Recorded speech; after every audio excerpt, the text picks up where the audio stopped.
ห็นบ่บรรยากาศยามแรงๆเฮ็ดยังนี่ไม่เท่านี่ได้พลุน แม่เท่าเลยเนาะโอ้เก่งเนาะเจ้าพัดเนาะสาวน้อยป้าทุกคนเพิ่น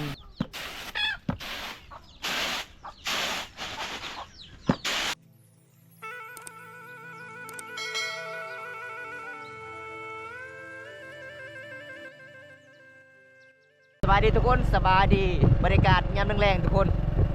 วันนี้กะไก่สงวนหน้าเลยทุกคนเลยก็เลยบอมตากะสิมาเดินทางเขตสุนเผามังกรอีกพี่น้องหลังจากที่บอมตาเดินทางเขตสุนเผาตะอุ้ยวันนี้บอมตากะสิเข้าพุ่นละพี่น้อง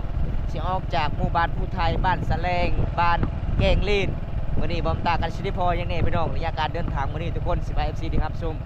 บอมตากะเดินทางเรื่อยๆเลยทุกคนบ่ได้พักบ่ได้พอเลยพี่น้องโอ้หมู่บ้านนี้กะบ่ได้หลายทุกคนบ่ได้หลายเด้เป็นหมู่บ้านที่ประมาณ10 ปลายหลังคาเฮือนทุกคนหมู่บ้านนี้ระยะการเดินทางวันนี้ก็โคตรไปไกลเลยทุกคน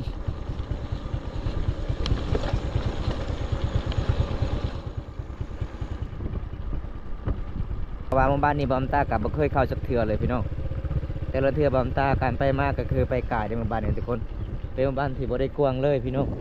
ส่วนรายนี้เขาเจ้านี่เขาเจ้าก็หูดเขาหูดน้ำเขาเจ้าก็พักผ่อนย้อนอารมณ์ทุกคนช่วงนี้ก็ใกล้สิฮอดฤดูเขาเจ้าเฮ็ดบุญกินงะพี่น้องหมู่บ้านนี้บอมตากับบ่เคยถ่ายสักเทื่อเลยพี่น้องเวลาบอมตาไปมาก็คือบอมตาไปไกลเลยได้เป็นหมู่บ้านที่น้อยที่สุดเลยบอมตากับไปไกลพี่น้องก็เลยบอมนี่บอมตากับสิอัปเดตให้ FC ได้รับชมระยะการเดินทางส่วนรายเขตนี่เขาเจ้ากะมักเฮ็ดมันสำปะหลังหลายทุกคนเขาเจ้าปลูกมันสำปะหลังหลายทุกคนเลย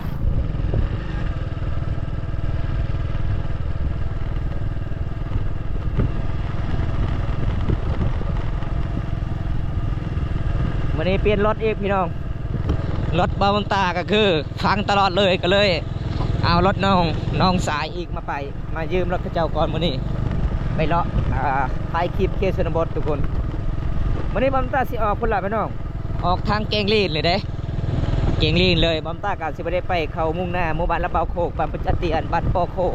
บอมตาก็สิได้ไปวันนี้ยันบ่ทันเวลาพี่น้องคนฟ้าอากาศมันก็สิมืดแล้วพี่น้องเอ้ย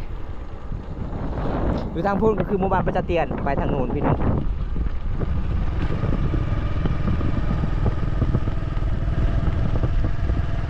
อันนี้เป็นโรงเรียนปฐมสมบูรณ์บ้านผู้ไทยโอ้บ้านผู้ไทยหมู่บ้านนี่กะตั้งกับแบบนี้เลยทุกคนติดกันเลยไกลๆกันเลยพี่น้อง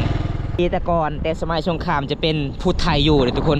ชนเผ่าผู้ไทยเบิดอยู่จุดนี้แต่เดี๋ยวนี้ก็จะเป็นชนเผ่ามังกรอีกมาอยู่แทนเพราะว่าผู้ไทยก็คือเขาเจ้ากับแม่ย่าอยู่ในบ้านนองวิไลเมืองหนองทุกคนเลยก็เลยจุดนี้ก็เป็นชนบทชนเผ่ามังกรมาอยู่แทนก็เลยตั้งชื่อเป็นหมู่บ้านผู้ไทยพี่น้องเพราะว่าแต่ก่อนก็จะเป็นผู้ไทยอยู่เลยทุกคน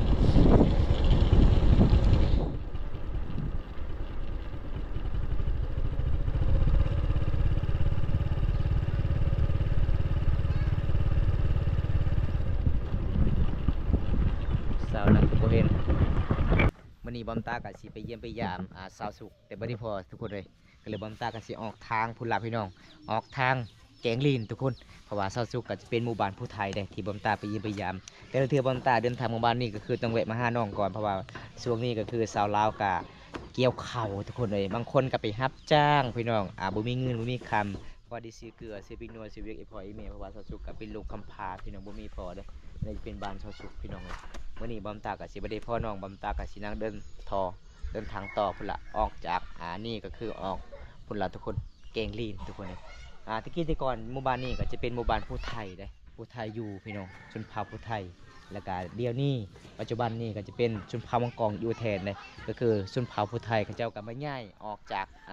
เมืองนองบ้านนองไว้ไหลแล้วพี่น้องเขาเจ้าก็เลยอยู่พุ่นอันนี้ก็คือชนเผ่ามังกรมาอยู่แทนก็เลยเขาเจ้าก็มาตั้งชื่อว่า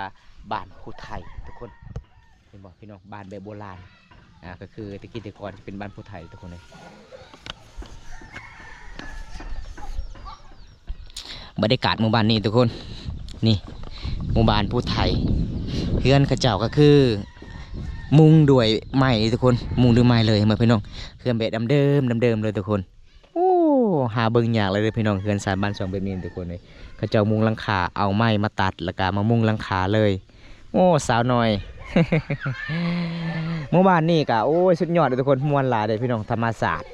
ในเบื้องทะเลก็จะเป็นต้นมะพร้าวต้นมะขามเป็นหมู่บ้านแบบโบราณแบบเดิมๆหมู่บ้านสมัยตะกี้ตะก่อนทุกคนเห็นบ่อันนี้เขาเจ้าก็เอาน้ำกินเลยพี่น้องสุดยอดพี่น้องธรรมศาสตร์หมู่บ้านนี้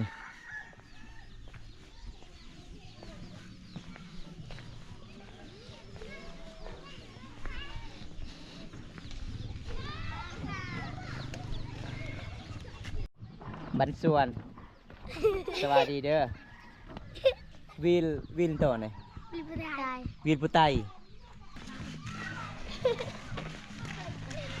บันส่วนสบายดีเด้อสบายดีโอ้เคยเห็นข่อยบ่ฮะเคยเห็นบ่เอ้ยเตอะมันยังเอ้ยเตอะน่ะเด็กน้อยลายเลยทุกคนในหมู่บ้านเลยทุกคนบอมตากับไปซื้อขนมมาในเมืองน้องบุญบอมตากับชิมาแจกขนมเองเมื่อหน้าบอมตาเดินทางกับชิมาแจกขนมในชนบทก่อนทุกคนเห็นบ่บายบาย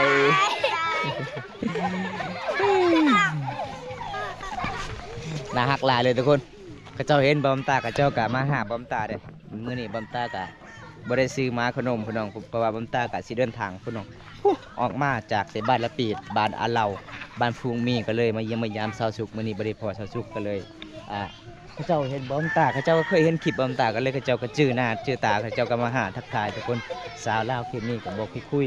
มวนหลายตาหักตาเพ่งพี่น้อง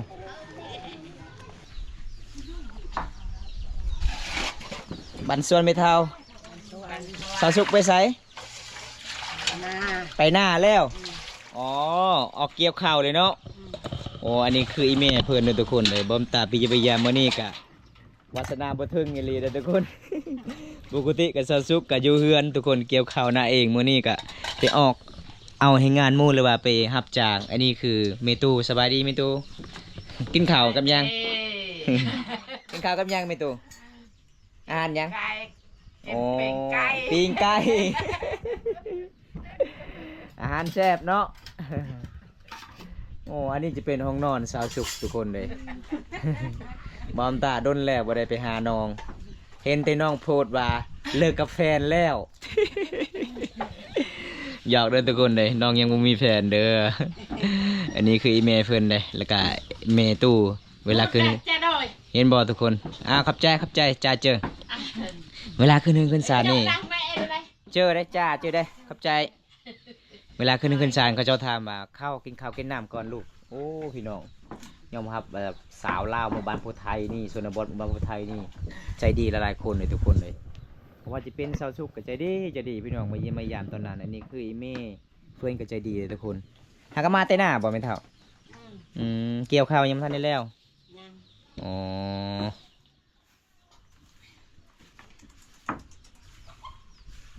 คักเนาะไม่พอจะเนาะงาม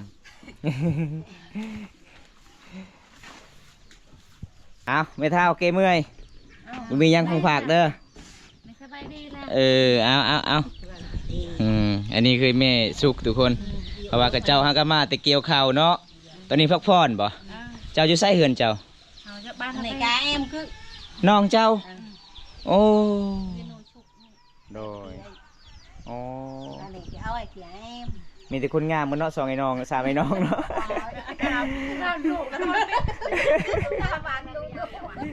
สาวสุกก็งามคือแม่เด้อทุกคนเอาแกเมื่อยประมาณจังโมงจึงออกอีกยามแรงนี่2 โมงบ่1 โมงบ่อ๋อ1 โมงไอ้แม่เพิ่นก็สิออกทุกคนกัน1 โมงเลยเด้ตอนนี้ยังมอกวะ2 โมงอีกเห็นบ่ทุกคนโอ้ใหญ่อีกเลย3 แม่ลูกพี่น้องบ่ได้พ่อสาวสุกอีพ่อแต่แม่ตู้แล้วก็ไอ้แม่แล้วก็น้าสาวเพิ่นเลยทุกคนเวลาเอ็นนั่นปกหั่นเนาะตามมองไปคนไหนยาลงอลูยันแดงน่ะเจ้ากี้เลือกเปิดจุไหนกันเลยตามันน่ะนอร์ลอย เบิร์นมันตั้งไกลเนี่ยเดี๋ยวกีเปอร์อยู่กับมอร์เนาะ ไปเยอะมาปีมาสุกลั่นดูตามมันเอาแก้เมื่อยก่อนทุกคนเลยมื่อนี้บอมตากับสิเดินทางต่อพุ่นแล้วพี่น้องสิออกแกงลีนต่อทุกคนเพราะว่ามายิมยามเช้าสุกกับบดีพ่อน้องกับลูกคำพาบ่มีพอกันเลยน้องกับเฮ็ดเวียกชาวรักในครอบครัวทุกคนเลยมื่อนี้บอมตากับมาแวะเล่นโอ้ผู้ชายบ่มีบ่มีแต่ผู้หญิงน้องเช้าสุกหรือว่าเอื้อยเอาผัวนะซักเอื้อยบ่โอ้นี่ล่ะพี่น้องชนบทบ้านเฮากับบ่เฮ็ดกับบ่มีกินเลยทุกคนเลยเช้าสุกกับไปรับจ้างส่วนนี้แม่แล้วก็น้องเพิ่นแล้วก็แม่ตู้ก็เกี่ยวข้าวเองพี่น้องเลยเช้าสุกกับไปรับจ้างซื้อเกลือซื้อไปหนัวบ่มีเงินมีคำที่ชนบทบ้านเฮามื้อนี้ก็มาแวะทักทายแม่เพิ่นก็ซื้อให้เขาเจ้านวัดทุกนึงพี่น้องสงสารหลายทุกคนเลยบ่ตากับบ่มีเงินคือกันบ่ตาก็สงสารน้ำจิตน้ำใจแบ่งปันความยิ้มชนบทบ้านเฮาทุกคนตอนนี้บ่ตาก็สิเดินทางต่อพี่น้องออกแกงเลนเพราะว่ายังไม่ยามสุกบ่ได้พอทุกคนเลยจะได้กับสู้ๆครับเพื่อ FC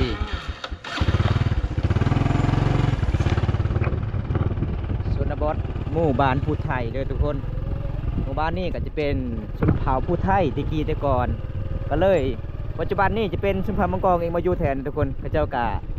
คนผู้ไทยย้ายเบิดเข้าไปเมืองนอกโอ้หมู่บ้านนี้ก็ประมาณ17หลังคาเหือนเลยทุกคน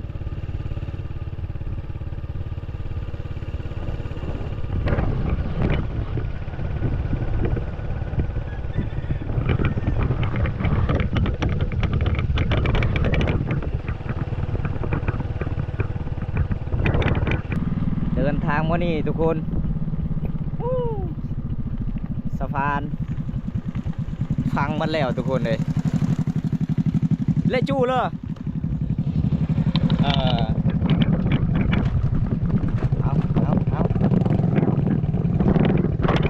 โคตรเชี่ยวเลยพี่น้อง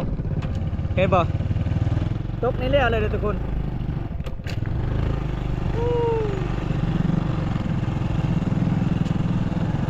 ปาโท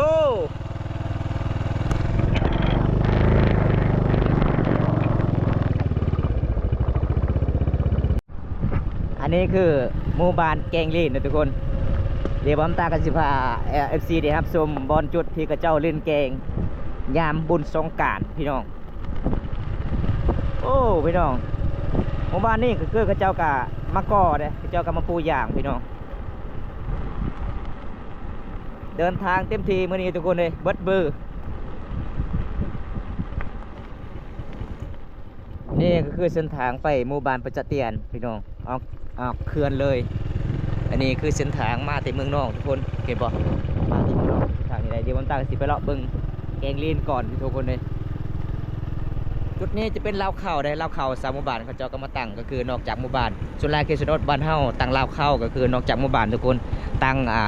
อยู่กลางบ้านบ่ได้มันเป็นตามประเพณีบ้านเฮาคลำทุกคนเลยบ้านนี้แกงลีนทุกคน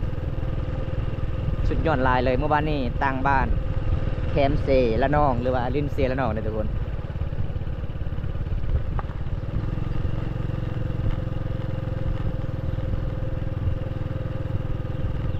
สาวผัดข้าว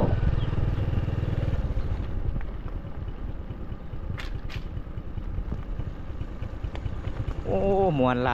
าย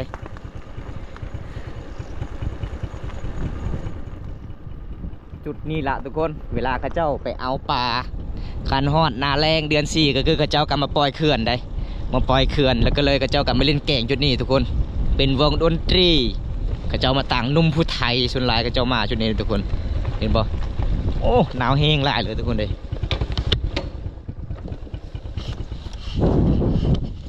สุดยอดลายแกงลีนจุดนี้จะเป็นแกงได้อันนี้ก็คือข้าเจ้ากลับมาตั้งเขื่อนก็เลยมันก็จะเป็นน้ำใหญ่ตลอดพี่น้องอยู่ทางลงจะเป็นข้าเจ้ากลับมาตั้งเขื่อนได้ทุกคนสุดยอดลายเลยพี่น้องแกงลีนด้วยทุกคนโอ้เดินทางเมื่อนี้ก็โคตรไกลเลยทุกคนเลยไกลลายเลยพี่น้องเห็นบ่สุดยอดธรรมศาสตร์ จุดนี้ละที่เขาเจ้ามาเล่นสงกรานต์นะทุกคนในเมืองน้องเฮามีจุดเดียวในแถลงท่องเที่ยวอันดับหนึ่งที่เขาเจ้ามักไปเที่ยวคือแกงลีนแล้วก็แกงที่สองก็คือแกงอะลองนะทุกคนอันนี้เป็นหมู่บ้านแกงลีนทุกคนชื่อว่าบ้านแกงลีนบรรยากาศยามแรงๆเขตชนบททุกคนบางคนกลับมาแต่เลี้ยงงัวเลี้ยงแบะเลี้ยงควายทุกคนเห็นบ่หมู่บ้านนี่โอ้สุดยอดหลายหลังจากที่บ้านตาเข้าหมู่บ้านแกงลีนอันนี้จะเป็นหมู่บ้านไก่สอนทุกคนเดินทางไปเรื่อยๆเลยมื้อนี้พี่น้องชนบทลาวชุมเผามังกรเมืองนองแขวงสวรรณเขตเด้อทุกคนเขตนี้พี่น้อง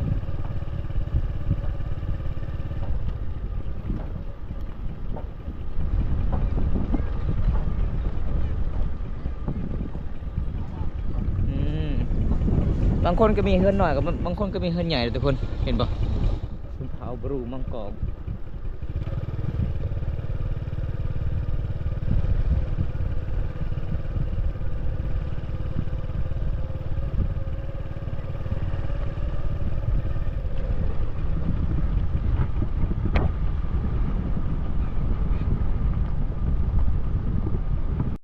บรรยากาศยามแรงๆโอ้เมื่อวานนี้ก็เจ้าก็บ่ได้เลี้ยงงัวทุกคนก็เจ้าปล่อยแบบนี้เลยทุกคนสุดยอดลายเลยพี่น้องมื้อนี้เดินทางมีหลายหมู่บ้านเลยทุกคนเลยอันนี้เป็นหมู่บ้านตะเทเด้พี่น้องหมู่บ้านนี้ก็ตั้งบ้านติดกับเขตเซลาโนชุนเผามังกรส่วนหลายเขตนี้ก็เป็นชุนเผามังกร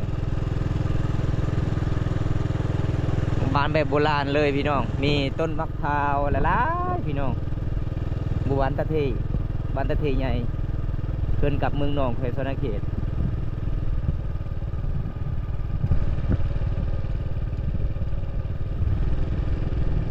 ยอดลาย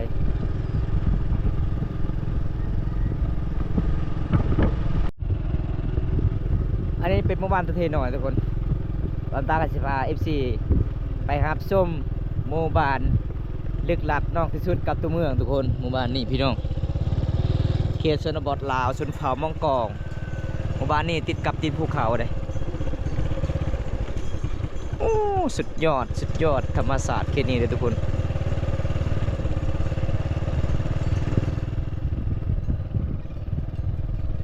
เจ้ากันมาปล่อยงัวแบบนี้เลยได้บางคนก็ตำข้าวนี่ทุกคนเขตชนบทหมู่บ้านนี้เห็นบ่ยามแรงๆนี่สุดยอดเลยทุกคนเขาเจ้ากันส่วนแรกเขาเจ้ามาเลี้ยงงัวได้เห็นบ่ทุกคนเป็นสัตว์ที่อุดมสมบูรณ์หมู่บ้านนี้ก็นอกที่สุดกับตัวเมืองก็เลยสัตว์บ้านมันก็เฮาเลี้ยงมันเป็นเนี่ยทุกคนโอ้ผู้บ้านน้อยให้ก็มาเลี้ยงงัวบางคนก็ตำข้าวบริการยามแรงพี่น้องโอ้สุดยอดเฮ็ดยังนี่ไม่เท่า ท่านี้นะ ฮะ เหนื่อย พาพื้นป่ะ อ อ๋อพาพื้นต้มน้ำสิอาบ เออ โอ้ยทุกคนเลย มะนาว หนาวแห้งเนาะ อ๋อเวลาอาบน้ำคือต้องต้มก้อน ไปไหนเนี่ย น้ำไหม้บ่ เออ โอ้พี่น้องเอ้ยน้ำไหม้เพิ่นต้มน้ำไหม้ทุกคนคอยเลยคิดว่าเพิ่นว่าสิต้มน้ำสิอาบบ่แม่นทุกคนเด้ย เพิ่นฝาฟืนนี่บ่บรรยากาศยามแรงเขตชนบทหมู่บ้านนี้ได้อทุกคนพี่น้องเอ้ย แม่เท่าเลยเนาะโอ้เก่งเนาะเจ้าพัดเนาะสาวน้อยป้าทุกคนเพิ่นเรียนวิธีฟัดเท่าตั้งแต่น้อยเลยทุกคนเพิ่นบอกพี่น้องเขตชนบทนี่เขาเจ้าก็คือพัดเขาตั้งแต่น้อยเขาเจ้าพัดเป็นพี่น้องคันเฮาพัดบ่เป็นนี่มันก็ออกหมดเลยได้เม็ดเขาได้อันนี้จะมีแต่เปลือกอย่างเดียวออกทุกคนเลยดังลึกไหมเหรอดังลึกไหมโอมเหรอพี่น้องเอ้ยเห็นบ่เขตชนบทสองไอ้น้องเพิ่นฟัดเขาเด้อทุกคนเก่งหลายนี่กลอเบิ่มเลยไม่กลอไหน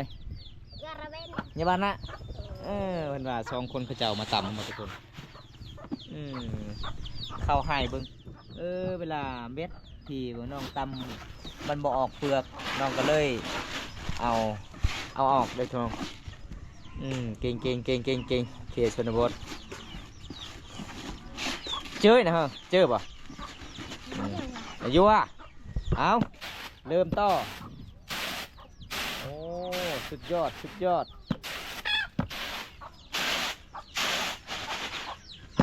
อืม Sao cái gì? เพิ่นก็จะทอดบันนี้เลยทุกคนแล้วบันนี้สำเร็จเขตชนบทชนเผ่าหมู่บ้านนี้เบิ่งที่พี่น้องเพื่อนสามบ้านช่องเขาเจ้าก็เอื้อนแบบเดิมๆเลยได้เพื่อนแบบโบราณเลยทุกคนบ่บางคนก็มีเฮือนน้อยบางคนก็มีเฮือนใหญ่พี่น้องอื้อหือ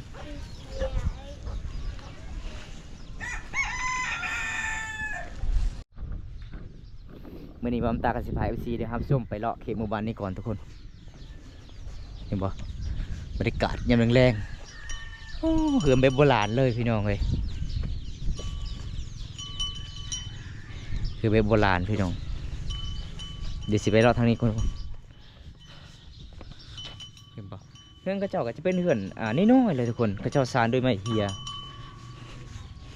ส่วนหน่อยมีเฮือนใหญ่หมู่บ้านนี่ทุกคนไม่ที่เฮือนน้อยๆแบบนี้ทุกคนอันนี้บ้างเขาเจ้ากะสิมา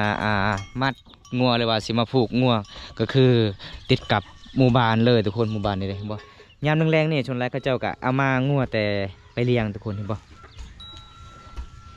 ยามแรงชนไรเขาเจ้ามาตำเข่าสาวน้อยตำเข้าโดยใช่บ่เราโดยใช่เลยเนี่ยโดยใช่โดยใช่ก็คือเข้าให้เด้อทุกคนสาวลาวเขตบ้านดอกบ้านนาบ้านเฮานี่ตำเข่าแต่ดีน้อยเฮียนวิถีชีวิตบ้านเฮาทุกคนขั้นบ่ได้เฮียนสมมุติว่าเฮามีขอบมีครัวกะเฮาเฮ็ดบ่เป็นก็เลยเฮียนแต่ดีน้อยนะทุกคนอันนี้คือโขกสำหรับเขาเจ้าก็มาตำเข่าเห็นบ่ส่วนลายนี่หมู่แต่ละหมู่บ้านก็คือเขาเจ้าตัดไม้ใหญ่แล้วก็มาเจาะแล้วก็เฮ็ดโขกตำเข่าแต่สมื้อนี้ส่วนหลายเขาเจ้าซื้อเอาทุกคนเก่งสุดยอดพี่น้อง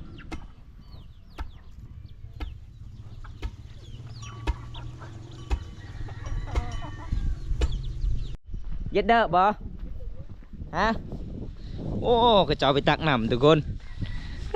พี่น้องยามแรงๆนี่เกียร์ชนบทเขาจะมาเอาน้ำกินคือจุดนี้เลยทุกคน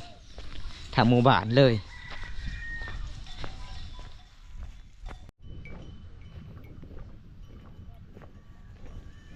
เอื้องเขาเจ้าชนลายไม่ที่เฮือนเอาแบบนี้เลยทุกคนเขตนี้เลย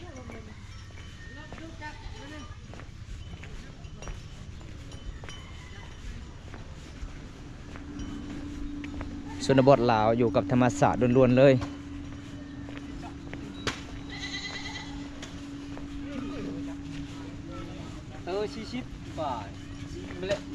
เมื่อวานนี้ก็ตั้งบ้านติดกับตีนภูเขาเลยทุกคนเบิ้งพี่น้องตีนภูเขาเลยทางโน้นเพราะว่าส่วนรายเขาเจ้าก็อยู่แคมเซละนองหมู่บ้านนี้บรรยากาศยามแรงส่วนรายเขาเจ้าก็มาตำเขา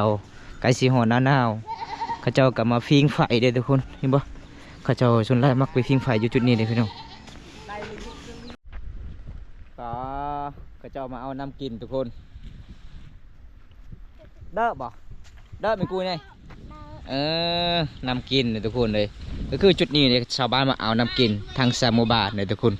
เบิ้งนี่เพื่อนก็สิกลับแล้ว เฮ้ยพี่น้องเลยเพื่อจะได้น้ำกินก็เป็นเรื่องง่ายๆเดี๋ยวพี่น้องเอาทุกคนจะได้บอมตากับสิปิดไว้ที่นี่ก่อนทุกคนเลยวันนี้บอมตากับมาเดินทางหลายๆหมู่บ้านเลยพี่น้องออกจากคุณละพี่น้องแต่หมู่บ้านสาแลงบ้านพุทธไทยบ้านแกงลื่นบ้านตั้งไก่ซอนหมู่บ้านเต็มที่บอมตากับสิปิดไว้ที่นี่ก่อนเพราะว่าตอนนี้ก็ห่อเวลาเร่งๆทุกคนเดินทางมาหลายกิโลพี่น้องเพื่ออยากไปเยี่ยมยามซอสุกแต่ซอสุกกับช่วงนี้ก็เอาให้ออกส่วนชาวลาวทุกคนบอมตากับสิปิดไว้ที่นี่ก่อนพอได้ครับชมคลิปนี้แล้วก็ฝากกดไลค์กดแชร์กดติดตามด้วยพี่น้องฝากเป็นกำลังใจให้บอมตาให้คลิปต่อไปทุกคนเลยคลิปหน้าพบกันใหม่พี่น้องขอกล่าวคำว่าสวัสดีครับผมบ๊ายบายไปกันเด้อ